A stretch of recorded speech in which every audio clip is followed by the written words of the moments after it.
game ready, steady aim at the target. I'm flooding the market, a break from the garbage. An artist, sensitive about mind pardon. No margin for error, flawless be rarer. The black cat goddess, you walking with a panther. Painting these pictures with words like... Hey, it's your girl, Madam Money, aka Trap, and welcome to the official Salt in the Game album review of Megan Thee Stallion's Good News. Make sure you hit that like button, make sure you hit that subscribe button, and let's get it. Now, this is Shorty's third debut album. She's running neck and neck with Dave East for most debut albums by an artist. You feel me?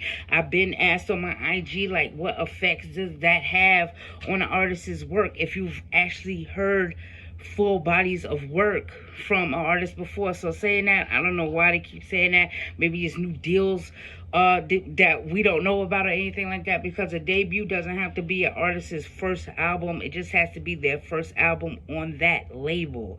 Let's get it straight here. But let's get right into everything that is going on Good News. Now, we all know what happened to Megan Thee Stallion. So she starts this album off with a song called Shots Fired. It is produced by Buddha Bless's Who Shot Ya sample. All right, and I'm not gonna lie to you, it's crazy because sometimes some beats should be left alone, but in this particular instance, given everything, it's fitting for her to use this beat. It's fitting for her to use this particular sample. You know, I think the sample could have been a little bit stronger, but that's just, that's just like the purist in me. You feel me saying that? But for what it's worth, everything is okay on here. It's a couple standout things on here. A pussy nigga with a pussy gun, he and his feelings, shit like that. She goes through what happened to her that night. But straight off the rip, this made me think about something. Now, we all know Tory Lanez dropped a whole diss record. I don't know, like a diss project or project airing out his grievances about how he's innocent in this situation. And I want to ask y'all real quick, if Megan Thee Stallion would have dropped this song, Shots Fired, right after Daystar dropped, like a day or two after Daystar dropped, I think that would have gave her enough time to make this whole project stronger. And I also think that this shit would have been way more impactful with it, just hands down, and built up some real anticipation for this album. Now, we didn't hear about this album up until shortly before it dropped, which is not ideal for a mainstream artist. You feel me? It's still steps involved for a mainstream artist when they do have albums coming out. Now, even though she's been very visible, you feel me, much success with WAP and all of these things that's going on. If she would have dropped this song right after Daystar, been on her P's and her Q's, and dropped this right after that Daystar album dropped, it would be a whole different effect. And she could have took her time a little bit better with this album as well. I don't know, because I listen to Meg but not really listen to her. She never cut across me as one of these hard gun toting type chicks in the first place. So to hear her with all these tough talks on here, I was like, dog, this is all hoes no hammer. That's what I call this shit, because golden era hip hop and all of this, the females that came across with this sex appeal and stuff like that always put in that work, kick shit like a nigga do work. You feel me when I tell you that? So I don't know where she's going with her image with this, with all this tough talks. There's a couple other tracks on here where she's talking too tough, you feel me, for my liking, but it is what it is after that. Now, she also says on here, and here we are 28 months later, and we still don't have no fucking justice for Breonna Taylor. And I want to say, don't do that. Now, always highlight what happened to Breonna Taylor. Always highlight what is happening to black female in the community, but I felt like this was a comparison that she took a little too far. Dog, don't you you can't really do that. I found it really distasteful in that mechanism of comparing herself and what happened to her to what happened to Breonna Taylor.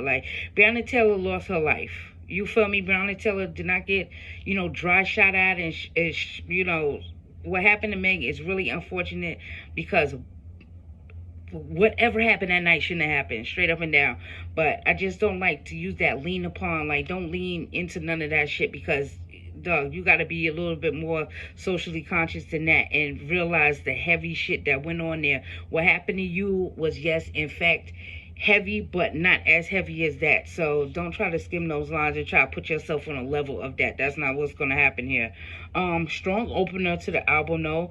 The next track on here is Circles, which is another sample sample track, and I was like, you know what, this album is going to be back to back to back to back cheat codes because it's rushed. She's trying to highlight what happened to her, even the name of the album, Good News and stuff like that, trying to capitalize on the attention that she's getting from incidents that happened to her. I respect that in that was like that, right? But the management there should have known how to do this a little bit stronger. Also, too, when you're using only samples, you don't get paid as much. But this beat, it's a Jasmine Sullivan sample, typical, you know, female hold a nigga down type track, whatever, by Cool and Dre. It was alright. The next track on here, Craw Baby featuring the Baby. I kind of like the bounce on this. I kind of like the Baby and Megan working together. You feel me? They work together so much. They kind of need to lean away from each other. But again, like in my head, I want to say like this was like an American Horror Story sample, like that they like lightened up. Like I don't know how else to put it. I might be wrong there, but I've heard this la la la. I've heard that before somewhere, and I'm thinking it's American Horror Story. Just to be honest with y'all.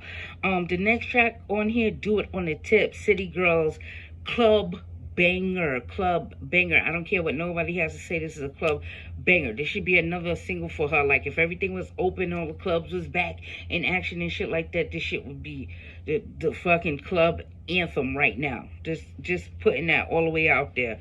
The next track on here, Sugar Baby. That is another sample again by Webby's Bad Bitch.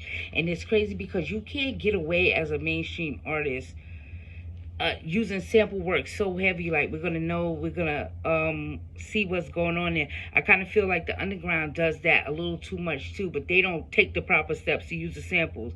Like you got to get this shit cleared, you got to do all this stuff. And like looking through the credits on here, she got each and every one of these samples cleared, and I was just like, dog, like that's not a step you really need to take on your debut album. You need to be trying to get as much money as you can out of these projects. But you feel me, I'm not mad at it. The next track on here, Movie with Lil Durk, is a Take Keith beat. This is one of the ones that is not a sample on here. It's weird because she started off the album talking about the, like, you know, Tori was calling her a bitch, and then the whole track Lil Durk is like, shake that booty bitch, shake that booty bad bitch, shake that booty bitch. So what's the difference? Like where's the variance at? What's going on here? Like, you know, why is it okay for one man to call you this and another man can't, and y'all get into an altercation so bad that, you feel me, he winds up like pulling a gun out on you or whatever the fuck happened that night. It's crazy. So I just was like, you know, you gotta be consistent and all of that. That's why I was saying don't make those comparisons to people that were putting, like, you know, strong black women in the community on a platform and trying to give a voice to real things that's happened to them. Don't try to compare yourself to that and then turn right around and let, you know, yourself be disrespected on your own tracks. Like this shit was really, really odd to me. So the next track on here, Freaky Girls, that's a Juicy J beat featuring SZA, A Freak Like Me, Adina Howard. Again, another strong sample, but just another sample. And I kind of like this track too. I ain't gonna lie to you, like I did not like this album. The album was okay because, like, coming from, you know, I always say, you know, real trap queen, like she's real hot girl shit, real trap queen shit right here. I know that this type of music is what gets the girls popping and gets the girls right. You feel me? So I'm not mad at anything going on here, but just so sample heavy. But you know, it is what it is. Next track on here, Body. That's like another banger to me on here too. But it's like it's a TikTok banger. You feel me? Now we have club bangers, we have TikTok bangers, we have viral hits and all of these things. So you got to incorporate all this new language into what you're doing.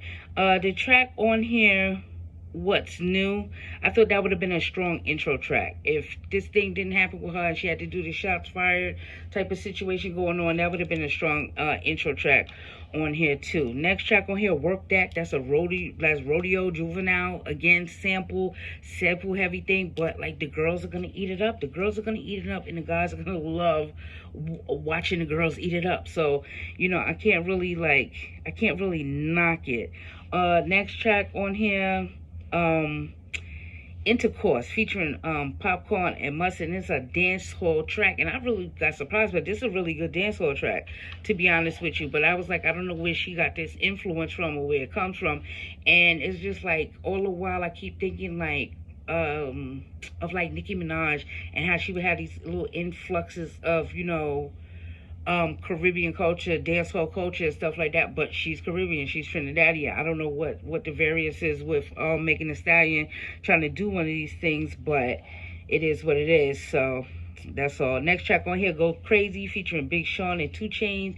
Like, these are two niggas that could spit, and they took a real light one here, and I do appreciate that. But again, another sample. If you listen in the back, it's an OPP sample on here. This is just another one of those things, and they try to hide it. Really, it's really, really low and stuff like that. Luckily, I had to listen to how I listened to it to hear what I heard on there. But it's definitely an OPP Naughty by Nature sample on here too, which was like, all right, like. It's weird because this is the type of album that could introduce younger hip hop heads into some of the things that we were into on the come up, but it's just too sample heavy. It's too cheat code for me, and it's like I don't know if that's her way to get older listeners into her too, because the samples is gonna catch them, because like new niggas don't know none of this shit. They don't know what these samples are. They don't know these songs, so it don't matter to them neither way. If it's up to them, all of this shit is original work. They don't know no better. You feel me? Except for like Who Shot You, which is like, this major track. Next track on here is Outside. I ain't for the street shit cause I'm street. This again is a Something in My Heart Michelle A sample, just sample after sample after sample. It was just real crazy. This is like a jacking for beats project. Like, I don't know how else to say it or what else to say about it, but it really is like a jacking for beats project on the low. So it is what it is. I do appreciate the track on there. I could switch my shit to blue. I could rock my real hair too. Yeah, but you feel me? That's that girl shit. That's a girl shit that's gonna get the girls popping and rocking all night long for you. You feel me? If you're trying to fuck a bitch, you put this album on. You feel me? If you're trying to fuck a bitch, you put this album on. You're gonna be all right. The next track on here, and I think I went out of order a little bit, but it is what it is. Don't Rock Me Back to Sleep. And I was just like, what type of pop bullshit is this? Again, now it started to make me think about Nicki Minaj and how she went into this crossover with like Super Bass and Ring the Alarm. But when you do pop type tracks, pop has a sound and a feel to it too, and it's a polished big thing. You feel me? You can't try to come in here and start singing these pop hooks and doing this pop shit and then don't be that type of polish and that feel and that vibe. Like, you cannot do that. So that shit really, really fell short. This was the one time where like Megan Thee Stallion fans and stands was like, no, you shouldn't have done that. And that's really, really rare nowadays with newer artists. Like, they be like, no, you shouldn't have did that. So shorty, you shouldn't have did that. Stay in your lane. You feel me? You have a lane out there. And also too, I'm gonna say, because Megan is young, she's 25 years old and stuff like that. She has time to keep doing this, but we need to see some elevation in her as well too, as we go along with it. If she wants to maintain some type of longevity in this game, like be a real serious artist and maintain some longevity in this, we're gonna have to see some more substance into what's going on here. It can't just be this thing of this twerk music, because that's only gonna last but for so long. So I wish Megan the best, because I really, really do enjoy her and how far she's come. And, she's one of these artists that I never really counted out, but I really was like, yo, where's that hit at? Where's that this at? Where's that at? And now she's really getting it. Now it's like, okay, you got maybe like 1 or 2 of these albums left in you, and then what you gonna do after that? You gotta do something after that. So we're gonna see what happens with that. Cheat Code Again, Savage remix is on here, so this is gonna push her numbers all the way up. You feel me? This is one of the hottest singles that had came out featuring Beyonce. Another track on here, Girls in the Hood, again a sample, and it's like she sounds good over these samples. She updates these samples, and that's something she do, but we can't hear that over and over again. But that single, again, because all the controversy that was involved with all of that stuff too, when it popped up, that's like pushing her numbers up. So I don't know where she's gonna chart this week. You know, she might come number one. She better.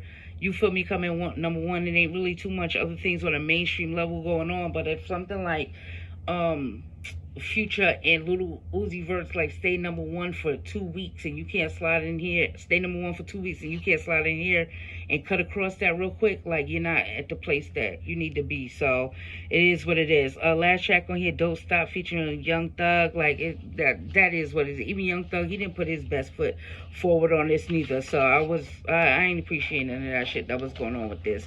But just like too sample heavy. And I don't know if that's like, you know, you trying to pass it off, you trying to gain new or older fans into your aesthetic or your vibe, but it's crazy. And sometimes, like, you have to think about in the game, your timing. Timing is key in the game. And, like, yeah, you're doing this right now to capitalize off of what happened to you. You already had the other party involved capitalize off of what happened in the situation, okay? But you should have really dropped that first track right after that. Discredit everything this dude tried to do across 16 tracks on you. And then took your time to put out something really, really hard. Now, you know, Megan's delivery, all of that, everything that's involved with her, I really do appreciate it. You know, this album just ain't for everybody. It is for who it is for.